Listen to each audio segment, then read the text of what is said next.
On agit tous les jours parce qu'on croit à quelque chose, à une histoire. J'ai choisi de vous parler ce jour parce que je crois à l'action collective, à ce qu'on peut faire pour que les hôpitaux ne soient plus saturés, pour qu'on reprenne une vie faite d'échanges et qu'on évite des drames. Personnellement, je peux comprendre les personnes qui ont hésité à se vacciner jusqu'à ce jour, qui ont voulu attendre ou avoir du recul. Les raisons pour se vacciner peuvent être multiples. Parfois c'est pour soi, pour protéger les siens, pour les autres. Je voulais juste partager quelques réflexions. Je ne peux pas vous dire « vous devez vous vacciner ». Peut-être que le gouvernement français, lui, le fera bientôt en imposant la vaccination pour les soignants.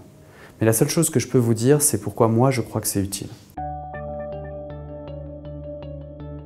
Environ 30% de la population française a reçu une vaccination complète. 75% des agents du CHU, 98% dans certains services comme les maladies infectieuses. C'est à la fois très bien, 30% c'est 20 millions de personnes. Pour autant, ça ne suffit pas. Mathématiquement parlant, ça ne suffit pas, même si on compte les personnes qui ont déjà fait une infection.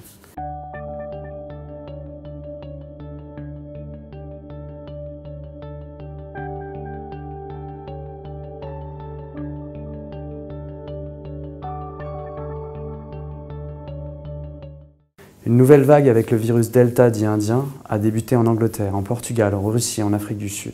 Ici, sur cette courbe, on voit le variant Delta en vert qui a remplacé le variant dit britannique en rouge.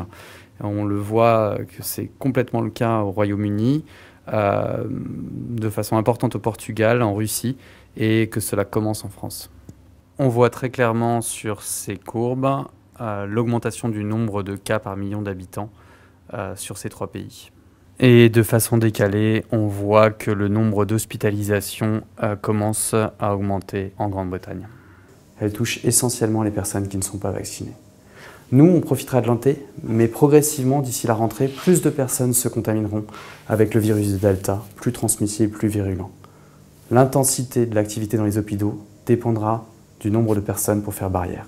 Ici, on voit très bien en Angleterre que l'augmentation du nombre de cas est très différente en fonction de si on n'est pas du tout vacciné, avec la courbe bleue, ou vacciné avec au moins une dose. Les vaccins évitent 94% des formes graves. Ils diminuent la transmission de 80%.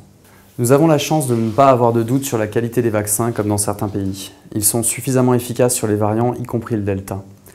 Nous pouvons obtenir un retour à la normale, ne plus fermer les restaurants, les cinémas, les théâtres, contrôler les cas, ne plus entraîner des retards dans les prises en charge des autres filières, mais uniquement si nous continuons à nous vacciner.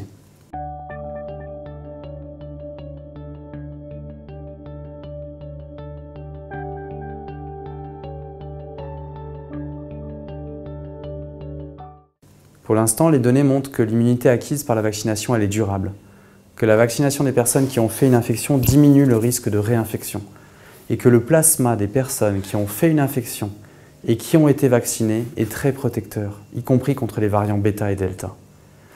Certaines personnes ne peuvent pas se protéger du fait de leur état de santé, même si elles se vaccinent. Elles ne développent pas d'anticorps à cause de leur immunodépression. Ces personnes peuvent être nos patients, nos proches. La seule façon de les protéger, c'est de vacciner leur entourage. C'est notre devoir de les protéger.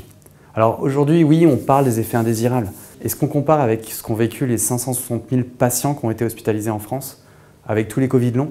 Est-ce que vous connaissez quelqu'un qui a fait un Covid sévère? Est-ce que vous avez rencontré des patients jeunes qui se seraient bien passés de faire un Covid? Rien que la perte de goût prolongée, elle est pénible.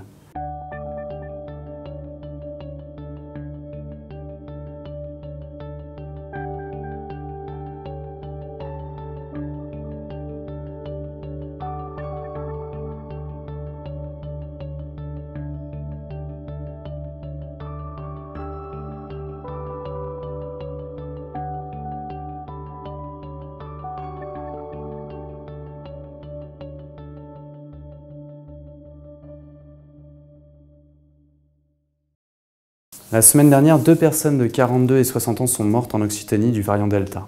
Ce qui choque un médecin comme moi, c'est de penser que c'était facilement évitable.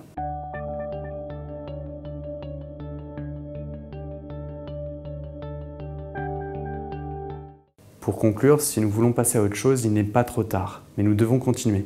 Chacun peut agir en se vaccinant, en vaccinant ses proches, mais surtout en expliquant aux autres pourquoi c'est important.